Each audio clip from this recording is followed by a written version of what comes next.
Du côté de chez l'oncle Sam, Papy Ronchon avait annoncé la couleur il y a quelque temps. Toutes les zones du monde allaient devoir maintenant payer des droits de douane pour exporter leurs produits vers le pays de l'oncle Sam. Alors avec des taux de droits de douane assez divers suivant le type de produit ou le type de pays et s'ils sont considérés comme hostiles ou pas.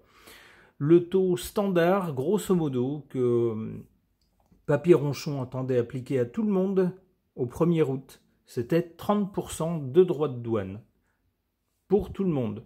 Alors évidemment, certains pays se sont empressés de prendre contact avec Papy Ronchon pour tenter de négocier quelque chose de plus favorable que ça. Certains pays ont tout simplement dit, eh ben si c'est ça, on ne vend plus. Voilà, débrouillez-vous sans nos produits, on ira les vendre ailleurs, vous inquiétez pas. L'Europe a été très surprise, désagréablement surprise, habituellement très proche du pays de l'oncle Sam, elle s'estime injustement lésée. Et puis donc on a eu ces derniers jours Madame Europe, alias Pustula qui vend des layettes, qui s'est rendue auprès de Papy Ronchon pour tenter de négocier quelque chose. On a eu le résultat hier. Alors l'accord final n'est pas signé, mais les grandes lignes sont déjà négociées. On nous dit dans cet article, alors c'est un article qui est paru sur un site africain, histoire de ne pas avoir de biais en faveur ou en défaveur de l'un ou de l'autre des protagonistes. Là, on est en terrain neutre. Que nous dit cet article? Droit de douane, 2 points. Pour l'Europe, un accord imparfait, mais le meilleur possible avec Papy Ronchon. On nous dit l'accord prévoit un droit de douane de 15%, donc à comparer aux 30% standards annoncés au départ, sur la plupart des marchandises importées au pays de l'oncle Sam, certaines catégories de marchandises étant exemptes de droits de douane, mais aucun accord n'a été conclu sur les taux applicables à des secteurs clés tels que les produits pharmaceutiques et l'acier. Voilà pour résumer la chose. Alors ensuite, l'article nous relate l'avis ou l'impression ou comment dire, le sentiment général de différentes personnes ou de différents organismes ou de différents pays. Tout d'abord, la position de la Commission dans les organes européens, donc l'organe qui est présidé par Pustula, se félicite de cet accord en se disant « on a vachement bien négocié, au lieu de 30%, on a 15%. » comme taux de base, et puis en plus il y a certaines catégories qui seront exemptées, donc ça nous permet maintenant, ça permet à toutes les entreprises européennes de savoir au moins à quoi s'en tenir, parce que sinon ça changeait tout le temps, on ne savait pas du tout, on n'avait pas de visibilité, et bien cette fois-ci on a une certaine stabilité, et puis 15% c'est mieux que 30%, sans compter les domaines exemptés. Donc on s'estime très content du côté de chez Pustula. Du côté de la France, c'est pas du tout la même impression. On estime qu'on s'est fait rouler. Pourquoi est-ce qu'on estime ça? Eh bien, grosso modo, parce qu'on dit l'oncle Sam nous impose donc désormais 15% en standard sur tous les produits, excepté certains. Mais nous, on n'applique rien en retour. Donc on est le dindon de la farce, c'est ce qu'on estime en France. Alors on a notre François, notre premier, qui lui part dans des grandes envolées lyriques, qui nous parle de soumission, on fait carpette devant l'oncle Sam, c'est une honte, etc.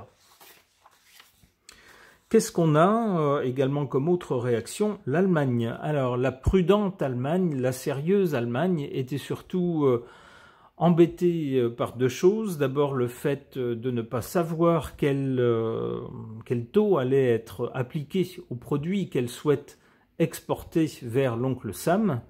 Ne pas avoir de certitude, c'est sans doute ce qu'il y a le pire dans les milieux économiques et financiers. On préfère quelque chose de défavorable mais de certain plutôt que quelque chose qui change tout le temps. Ça empêche de faire des affaires. Ça n'offre aucune visibilité et donc dans ce cas-là, on ne peut pas travailler. Au moins là, maintenant, on sait à quelle sauce on va être mangé. C'est un peu le raisonnement allemand, c'est-à-dire que maintenant, ça y est, c'est stable, on sait quel est le taux applicable. Et puis surtout du côté allemand, c'est une économie, l'économie allemande, qui compte beaucoup sur ses exportations pour faire de la croissance économique et surtout ses exportations vers le pays de l'oncle Sam. Donc le pire de tout, c'était la menace d'avoir des droits de douane très très importants et puis de ne plus pouvoir commercer avec eux. Donc il y a en quelque sorte un certain soulagement en Allemagne en se disant voilà, maintenant on sait, on est fixé. Bon, on aurait peut-être pu négocier un peu mieux, mais bon, au moins 15% c'est mieux que 30%. C'est ce qu'on se dit en Allemagne. Du côté de l'Italie, l'Italie est un peu sur la même ligne que l'Allemagne, c'est-à-dire jusque-là il n'y avait rien de sûr, rien de clair, et donc pour nos acteurs économiques, nos entreprises, c'est le pire qu'on pouvait faire, c'est-à-dire que vous produisez des choses, vous comptez les vendre au pays de l'oncle Sam parce que c'est votre gros client par exemple, vous avez beaucoup de clients là-bas, mais vous ne savez toujours pas, à l'heure où vous fabriquez, quel taux de droit de douane sera appliqué. Donc vous ne savez toujours pas si vos clients vont vouloir acheter ou pas. Donc en Allemagne, même chose, c'est le soulagement. Alors, il est à noter que la dirigeante italienne est proche traditionnellement de Papy-Ronchon. Elle s'est même positionnée comme interlocuteur privilégié. Donc en Italie, c'est un peu le soulagement. Il y a un dernier pays qui lui a exprimé son opinion, et une opinion qui est tout à fait différente, c'est la Hongrie. Alors on sait que le premier ministre de ce pays, la Hongrie, un certain Victor, dont le nom de famille commence par O, est le trublion du groupe des 12 étoiles, du club des 12 étoiles. Il n'aime pas du tout Pustula qui vend des layettes, et il ne mâche pas ses mots, il ne rate aucune occasion de la traiter de tous les noms, en particulier d'incapable, d'incompétente, et autres noms d'oiseaux. Eh bien, qu'est-ce qu'il dit cette fois? Eh bien, il se moque d'elle, à nouveau. Il dit qu'elle est grosso modo nulle et incompétente, comme d'habitude. Et pourquoi? Il dit, tout simplement, Papy-Ronchon a obtenu ce qu'il voulait, et puis nous, on s'est fait manger tout cru.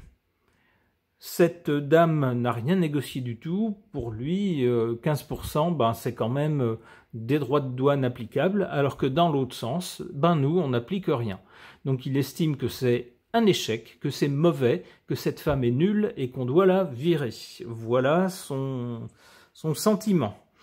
Alors voilà, pour faire un petit tour d'horizon sur ces accords, qui ne sont pas encore complètement finalisés, mais voici les grandes lignes qui s'en dégagent. Alors qu'est-ce que les cartes, elles, nous suggèrent au sujet de ces accords?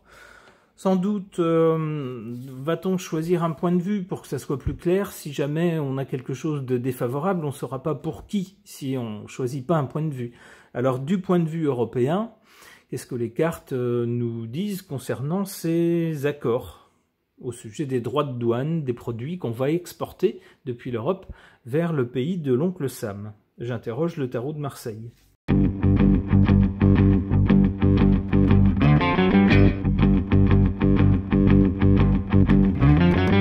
Que suggèrent ces cartes au sujet des accords négociés entre notre inénarrable Pustula qui vend des layettes, une dame qui fait ses commissions à Bruxelles, et puis Papy-Ronchon du côté de l'oncle Sam. Papy-Ronchon qui s'était dit « ça va pas, il y a plein de pays du monde qui commercent avec nous, mais ils nous vendent plus de choses que nous, on ne leur en vend.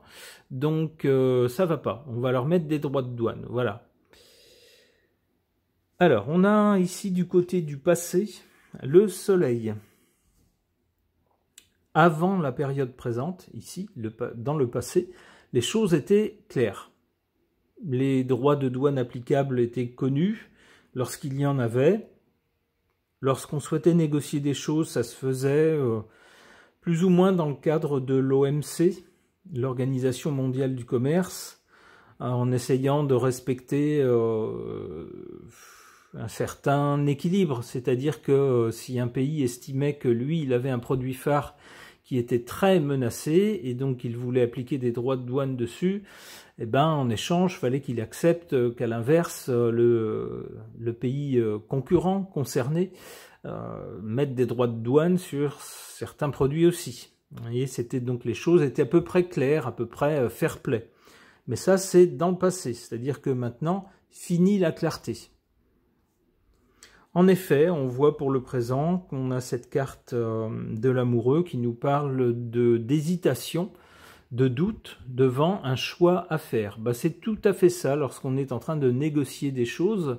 C'est compliqué de négocier des choses. Il faut savoir jusqu'où ne pas aller trop loin pour pas que le partenaire envoie la table volée et dise ben moi j'arrête tout, hein, je décide des choses sans rien négocier. Après tout, pourquoi pas? Et puis, essayer quand même d'obtenir quelque chose pour ne pas repartir bredouille et ne pas se faire complètement plumer.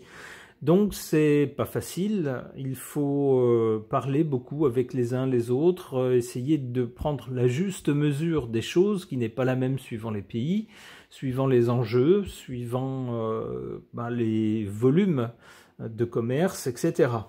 Donc ici, pour le présent, on n'est même pas sûr d'avoir négocié quelque chose de favorable.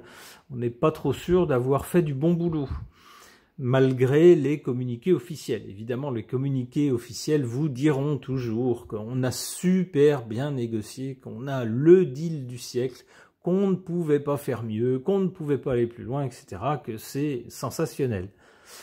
Bon, derrière les rideaux, sans doute que les gens qui ont annoncé ça se disent « Est-ce que j'ai bien fait? Est-ce que j'aurais pas pu avoir plus ou avoir mieux ?» C'est la question qui se pose. Beaucoup de personnes qui ont commenté ces accords disent « Attention, c'est pas signé encore. On est d'accord sur les grandes lignes, mais dans les détails, il y a encore des choses où on peut peut-être gratter encore quelque chose. » D'où cette carte des pourparlers, grosso modo. Hein, on va encore essayer de voir si on ne peut pas obtenir mieux pour les uns ou pour les autres. Du côté du résultat, de l'avenir, le pape nous parle d'une philosophie, d'un état d'esprit, d'une religion, des choses comme ça. Moi, j'y verrais plutôt le côté...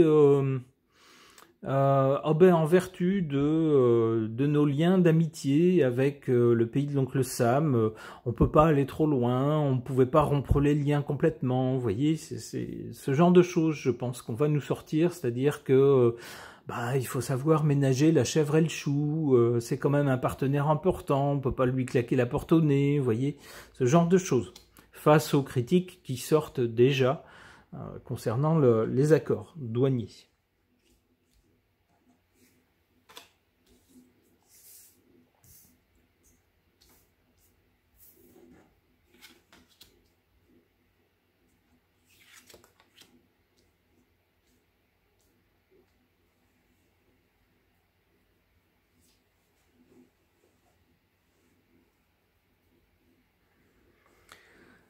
Alors, le côté favorable, si j'ose dire, concernant les accords douaniers qui sont en passe d'être conclus, les grandes lignes sont déjà figées entre le club des 12 étoiles et le pays de l'oncle Sam.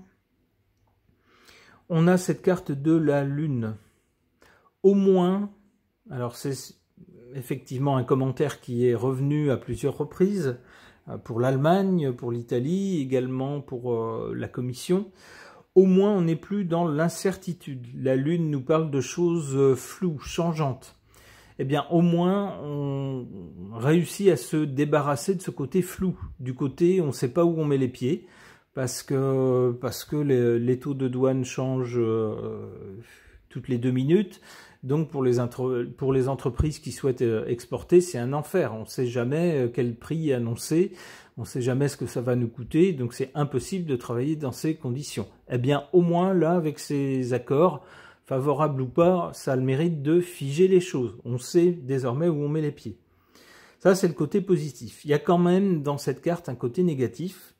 Ici, on voit cette partie-là qui est cette vilaine bébête qui est sous l'eau. Eh bien oui, le côté négatif, c'est que par rapport à avant, on se retrouve avec 15% de droits de douane en plus. Donc les produits qu'on va vendre depuis l'Europe à nos clients qui se trouvent dans le pays de l'oncle Sam, subiront à leur arrivée là-bas une hausse de 15%. Ça sera les droits de douane à payer en plus. Donc ça, c'est quand même le côté négatif.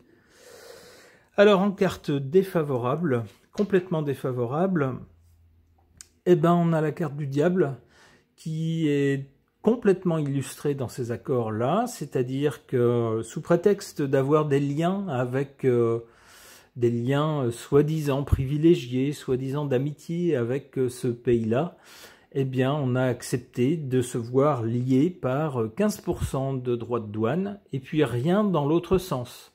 C'est-à-dire qu'on est complètement soumis à cet accord. Dans cet accord, on est clairement perdant. Et c'est le soi-disant ami qui domine et qui ramasse la mise. C'est beaucoup d'argent dans ses poches. C'est aussi ce que nous dit la carte du diable qui nous parle de choses matérielles, souvent d'argent. Eh bien là, on a toute la symbolique de cette carte résumée dans ces droits de douane qui ont été négociés. C'est-à-dire la soumission, sous prétexte aussi de maintenir des bonnes relations, il y a quand même un dominant, un dominé, et puis surtout il est question d'espèces sonnantes et trébuchantes. Et c'est pas notre avantage.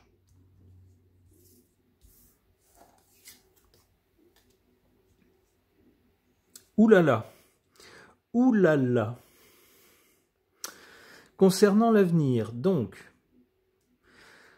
concernant l'avenir à court terme, avec la carte du pape, moi j'y verrais bien le discours européiste, euro-atlantiste, j'allais dire, c'est-à-dire qui glorifie la relation amicale entre l'Europe et puis le pays de l'oncle Sam. Donc on va dire, oui, bon, c'est Papy Ronchon, il a son caractère, il fait ses petites crises, il impose des trucs.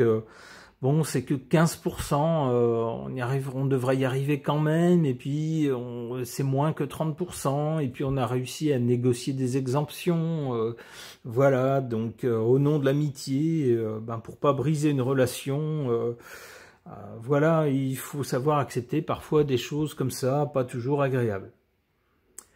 Alors ça, c'est un discours qui va peut-être passer auprès de certains gouvernements, de certains pays, mais à mon avis, pas de tous. Je pense qu'il y a au moins un pays qui va dire « Écoute, ma belle Pustula, c'est ton discours, c'est ta justification, moi, c'est pas mon point de vue et j'ai pas envie de me laisser plumer. Si c'est ça, je m'en vais. » C'est ce que je comprends avec cette carte du mat. Alors évidemment, ce pays sera regardé, oh là là, par des yeux ronds de la plupart des autres pays qui se boucheront le nez en le montrant du doigt en disant « Oh là là, mais qu'il est vilain celui-là, c'est pas convenable de faire ça. » Eh bien peut-être, mais je pense qu'avec cette carte-là, ouais, on aura un pays qui va se dire « Maintenant, ça suffit. Ça suffit les âneries de Pustula, ça suffit de nous rouler dans la farine. » De ne rien nous apporter, on s'en va.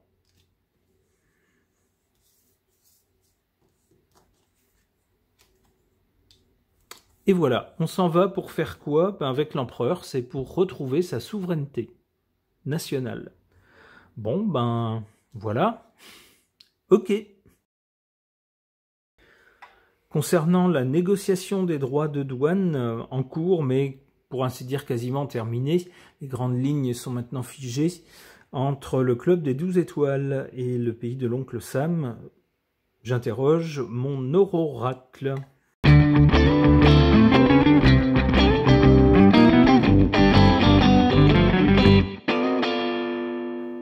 Que suggèrent ces cartes?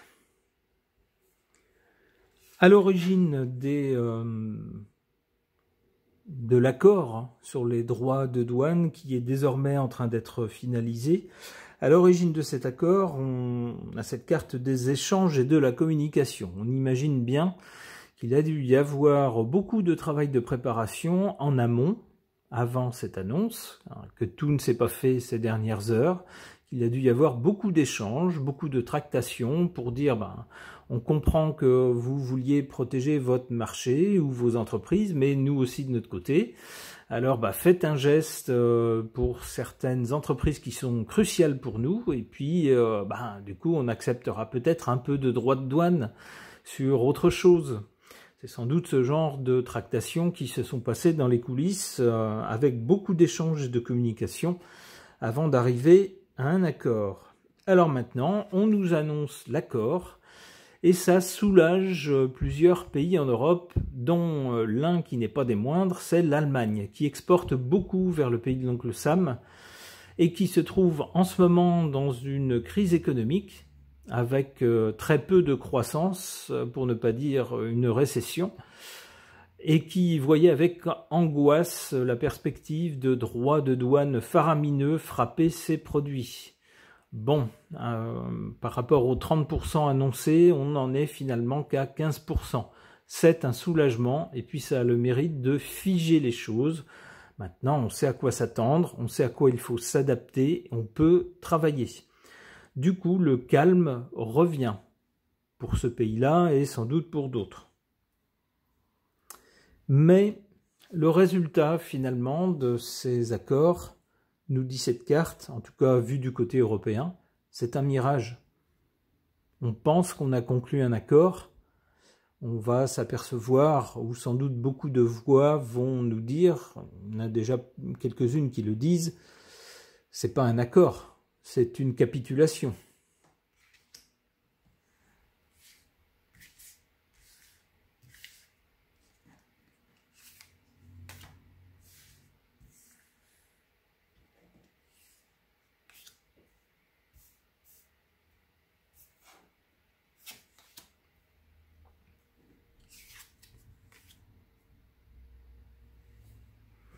C'est ce que nous dit d'ailleurs plus ou moins cette carte en position défavorable, la justice.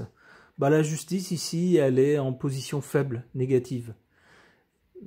Les cartes elles-mêmes sembleraient nous dire que cet accord est injuste.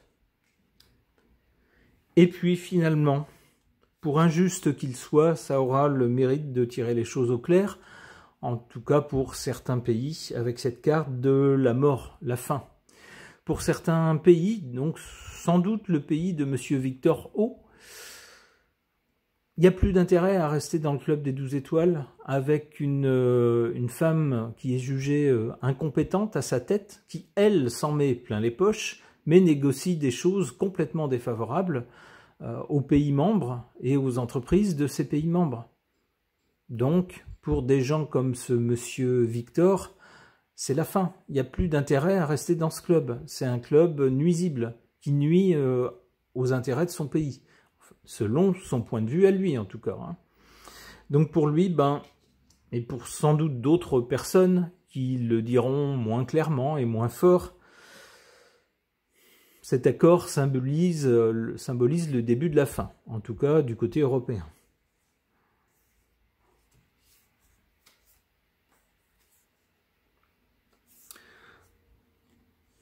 Alors du côté de l'avenir, d'abord on a le mirage, donc un accord qui ressemble finalement à un mirage, c'est pas un accord, c'est on vous impose quelque chose. Bon, on a eu un coup de bâton un peu moins dur que ce qu'on attendait, mais ça reste quand même un coup de bâton, donc quand parler d'accord, non, c'est un mirage.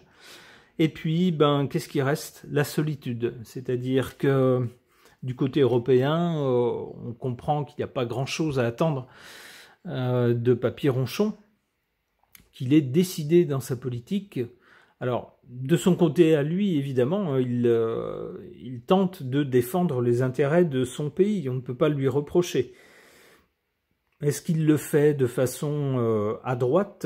Je ne sais pas, l'avenir nous le dira. Mais du côté européen, on se retrouve avec cette carte de la solitude et de l'abandon, abandonné, trahi, on pourrait dire, lâchés par le partenaire d'outre-Atlantique. On se retrouve seul.